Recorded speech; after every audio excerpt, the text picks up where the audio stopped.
What's up, guys? Welcome back to my channel. So I'm here today to talk about The Real Housewives of Miami, Season 6, Episode 12, Sink or Swim. So be sure to like, comment, subscribe, and let's jump right on into it. So this episode is all about swim week and whatnot. I thought it was really cool to get like a Kiki solo scene to kind of see her in her element, learn more background on her. I keep thinking about this one tweet that I saw, and it was this guy saying, I fear that, we may have to start shaking things up a little bit next season on Miami. Because we've had the exact same cast in season 4, 5, and 6. But I love them all so much. But, I think it'd be cool to see Kiki get maybe a full-time role and kind of see more of, who she is, her family life. And granted, I don't know if, I know she has a daughter, but I don't know if, her ex may be, pulling a fucking Mark Daly and not wanting the daughter to be shown on camera. I don't know, you know what I mean? I'm not sure about the logistics of that. For that same reason, that's why, Adriana and Marisol are friends of, despite being so active on the show. It's because, what do they have to, really go into? You know what I mean? What personal one-off storyline, you know what I mean? So that's kind of that perspective, kind of look at it from that way. But anyways, we see Julia and Kiki get fitted for their respective swim week shows. It's Julia's first runway in 24 years and her first ever swim week. And we learned that she was actually at the same London-based agency as Kate Moss back in her modeling days. So yeah, with Kiki, again, it's so cool to see her have a solo scene, because oh my god, it's her moment, if you will, because she's a friend of, she's going to get those kind of solo moments like the other ladies do. And Kiki says that swim week is where it all started for her modeling career. She went from Haiti straight to Miami, and that was her chance to get into the, that field. And she says that her dad and stepmom, though, they kicked her out when she was 15 for wanting to be a model and have people take photos of her in swimsuit. You know what I mean? They're oh, once you start taking photos in this, skimpy, bikinis and whatnot, they think you're just, a skank or, a porn star or whatnot. So she kind of talks about that, and she's kind of emotional because, she was kicked out. She was, living with friends and going to school and, working at Burger King and kind of trying to figure it out. So, yeah, it's we've seen Kiki on the screens. I think the first 2 seasons, I'd say, she was kind of purely comedic relief, and I don't mean that, in a derogatory way. I mean it just, she was bringing, the funness, little sayings, the fun interactions. She was kind of cool with everyone, you know what I mean? While also having, her little issue with Julia, and, last season and stuff like that. And now kind of seeing a more multifaceted Kiki, I think, which I'm really enjoying. But anyways, let's move on from that. We then see Guerdy and Russell. They go to lunch, and Guerdy talks about her feelings about needing a second surgery. She says that there's no way in hell she can get a third one, and she's sure as fuck not gonna get a mastectomy. She's I can't handle it, you know what I mean? Because it was supposed to be one little procedure, and it's all good, we're gonna clear out the bad cells or whatever. But now it's oh, you need a second one. And if that one doesn't work out, you may need to talk about getting a mastectomy potentially. It's this whole thing. She says, shit's really getting real now. Because at first it was it's stage 1. You caught it early. That's great. We're going to do a little bit of this, some radiation, some, all that stuff. But now it's whoa, we're getting some curveballs here. Is it as, simple as, it seemed at first? Is how Guerdy puts it. So, as they're chit-chatting, Russell is kind of, being realistic, and I don't mean that in, a good, it's kind of, he's being kind of pragmatic, he's you have to kind of prepare for, what if this second surgery doesn't go well? And Guerdy's there's no way in hell, blah, blah, blah. He's well, there is a way in hell, because it happened the first time. It's supposed to be just a one surgery, but I need a second one. Let's explore the possibility of what if this doesn't work out. But Guerdy's I can only take it one day at a time. And I understand both of their perspectives. You kind of need a little bit of both to navigate these kind of situations. You know what I mean? So yeah, we're at least getting that, the raw, Guerdy going through it and whatnot. Then we segue to Lisa and Jody. They check out a house. It is on a lot that's 21,000 square feet. and the house itself is 5,784 square feet. And it's going for $5.387 million. And Lisa says that, whether she can afford to pay for the house in cash or she'll need a mortgage. It's so funny because the realtor was like, are you going to need a mortgage? Almost like, are you a broke bitch? Yeah, but Lisa is also the one who was like, oh, you asked if I have a mortgage. You're implying I can't live my lifestyle. Look at how the fucking tables turn now, bitch. Now we're seriously asking, are you going to need a mortgage? So just because Lisa made a big old fucking how-to about, what was that, in season 4, I believe? No, I think it was at the start of season 5. It was the start of last season. But yeah, she says that whether or not she'll be able to, whether she needs a mortgage or not is up to Lenny, because, it's all dependent on, how much he's going to help her out, how much money she gets in, the package and everything. And Jody explains that, Lisa and Lenny were this close to coming to an agreement. They were getting along, boom, boom, boom, everything's working out. Then it all blew up because they got into it. So, Lisa says that Lenny, dangles a carrot in front of her and then pulls it away. He's like the fucking guy in the commercial, oh, you gotta be quicker than that. Oh, you almost had it. You gotta be quicker than that. And Lisa says that she wants to be out from underneath Lenny's thumb, but she needs his support, which she's entitled to because, she has 2 children with him and she's been married to him for so long. But it's oh, girl, you never put yourself in that situation where you need, that is so dangerous. People can flip like that, you know what I mean? It's, crazy. And it's Lisa, she was on the show way back when, and there's a huge hiatus. She was on season 4 and season 5. It all, came crashing down. It's what? Were you building, now she's starting to build now, hindsight's 2020, but it's damn, you gotta set yourself up, you know what I mean? You gotta set yourself up to, still be okay in the end, and Lisa didn't. And this isn't, a knock on Lisa or anything, but it's just oh my god, bitch, you know what I mean? It's damn. But anyways, Julia then preps for her show and everything, and everyone rolls up to cheer her on. It's full Miami Swim Week mode and everything.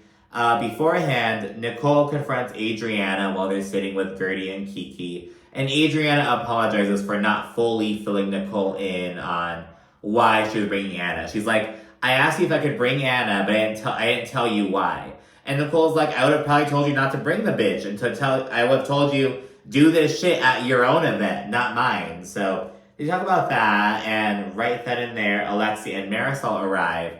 But they don't really get to go into it because they immediately have to segue to the actual show and whatnot.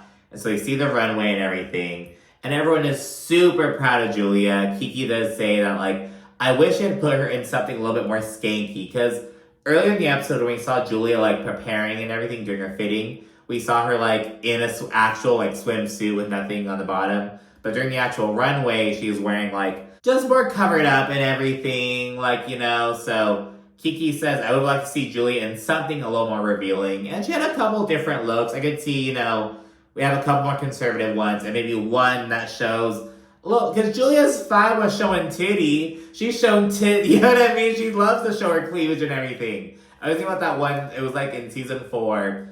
They're going to Martina's art show. And Julia, she was wearing this, dress and everything. And Martina was like, oh, wow. Because her boobs were out, girl. You know what I mean? And, and Julia was like, it's an art show. It's art show. It's fine. I'm not going to the fucking White House Correspondents' Dinner. I'm going to a fucking art show. Yes, my tits can be out, Martina. So I just think about that sometimes. So that would be cool to see. But Kiki does give Julia her kudos and everything. They then get a 2-hour break before Kiki's show. And, we see a lot of ladies that kind of chit-chatting. And after 2 seconds of sitting down outside with Alexia, Nicole, Adriana, and Guerdy, Marisol, she's like, let's cut the bullshit. We're all pussyfooting around the issue. What's going on? And that was so fucking funny because they're making small talk and shit. Talking about the show and the weather. And they sit down, Marisol's like, all right, let's cut the bullshit. It's that's mood sometimes, you know what I mean? And she's like, what happened at the Mother's Day luncheon? And Adriana says, okay, Nicole knew that Anna was gonna be there, but she didn't know about the plan. though Alexia and Marisol are still kind of doubtful, they're still kind of like riled up and think that Nicole was still involved somehow. Mid-argument, Lisa and Larsa arrive. And after Larsa gets caught up in the situation, she starts asking the real fucking questions. And she asks Adriana, you know, what was Anna gonna do? Like, why did you bring Anna? You brought Anna for this plan. What was the plan, basically? And it's like, yeah, no one's fucking asked that, you know what I mean? It's kind of suspicious, you know what I mean? Like, why isn't Nicole, like, having Adriana fully, like, fess up? I don't know. But yeah, so Adriana then explains, you know, it was gonna be so Anna could say stuff about Alexia's finances, and it was all because she was very rude to Lisa. And Lisa in the confessional, she's like, wow, you know, like, her sticking up for me, like, I feel quite good, actually. I feel quite good about it. And it reminded me of that video of, at the MTV VMAs and whatnot, the year where Kanye was like, oh, I'm gonna let you finish Taylor Swift, he, like, stole the show from her. When he praised Beyonce, the camera cut to her, and she's like, oh my God! It, like, reminded me of that. I'm really happy for you. I'm gonna let you finish. But Beyonce had one of the best videos of all time. One of the best videos of all time. But anyways, at that point, Nicole's like, look, I have to head out. I had tickets to the Stanley Cup with Anthony before I knew about Kiki's show, yada, yada, yada. But she reiterates that, you know, while she may have, you know, been able to intervene more with the Anna situation, maybe she could have, like, done a bit more with that, she didn't do anything to hurt Alexia or Marisol. And at this point, Alexia admits, look, we've been hard on you, Nicole, and, you know, it's clear that Adriana has been, like, the mastermind, and she's the one to blame.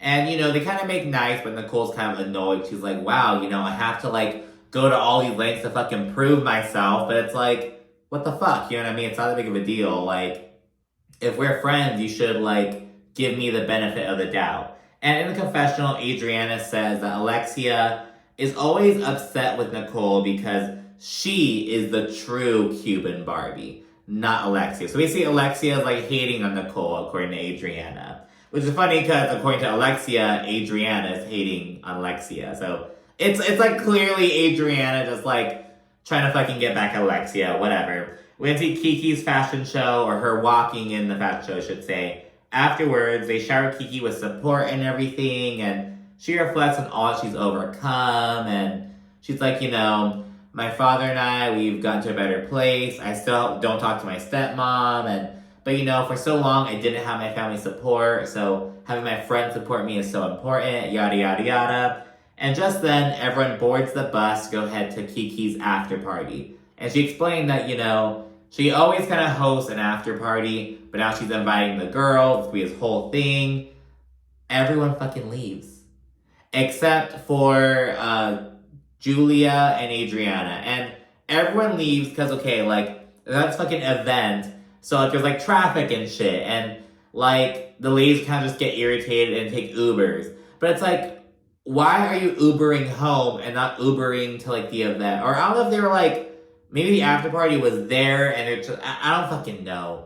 But we didn't see any footage from Kiki's party. It was, like, so disappointing. It was, like, her moment and everything. So it's like, wow, like, you guys fucking suck. You know what I mean? But, you know, Adriana and Julia stayed there. So I'm really glad that Kiki had them. But it's like, well, damn, like, what, that fucking sucks. Like, Larsa left, Lisa left, and they showed up late. They missed Julia's whole show. It's like, what the fuck? The next day, we see Alexia visit Julia on the farm. It's so funny, because Alexia, she's in, like, these overalls, but she has nothing underneath. Her titties are, like, out. It's all cute and everything. Afterwards, Alexia tells Julia about an upcoming Mexico City trip. She says, you know, it'll be during Pride and Julia's birthday. And Alexia's sure to be like, you know, because we love that. We love doing that. We love gay pride. So talk about that. And she says she wants to also take Guerdy to La Basilica de Guadalupe. She says that when Frankie had his accident, she was praying to her, like, you know, the Virgin de Guadalupe and everything. And that, you know, she wants to, like, take Guerdy to, like, you know, have her, like, get that hope and everything. When see Larsa and Marcus, they recorded a podcast episode. And while doing so, they talk about, like, the prospect of having children and shit. And Larsa says that years ago, she like had an egg retrieval, and they harvested 11 eggs when she did it once. And Larsa's always in the fucking like pussy Olympics, like, oh, we fucked 4 times a night before. She also said she and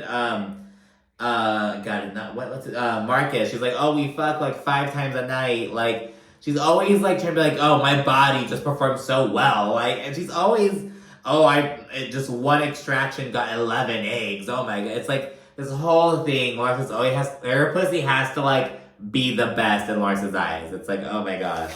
We then see Guerdy. She's playing Go Fish with Russell and Liam, her younger son. Alexia then FaceTimes her to discuss the second surgery and everything. And Guerdy won't know the results for about another week, but she does know that, so she did like something like some kind of count with like her cells and if it, like or her blood. So they like did some test, and like the good zone is like having levels of between 0 to 25%.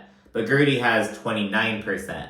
And while that's just a little bit over the threshold, it is still over it, and it does put her in the chemo zone. So she's kind of going through that and everything. And then we see Adriana. She visits Emilio Esteban in the studio for the last scene. And they record a new Spanglish song. So it was originally written for Camila Cabello. So she's like, oh, I'm taking it on now. They coordinate a performance in Mexico City that she's going to do next week. So, yeah, good for Adriana, and we're going to see the Mexico City trip. So thanks so much for watching. Sure to like, comment, subscribe, and, of course, stay tuned for more. Thanks again. Bye.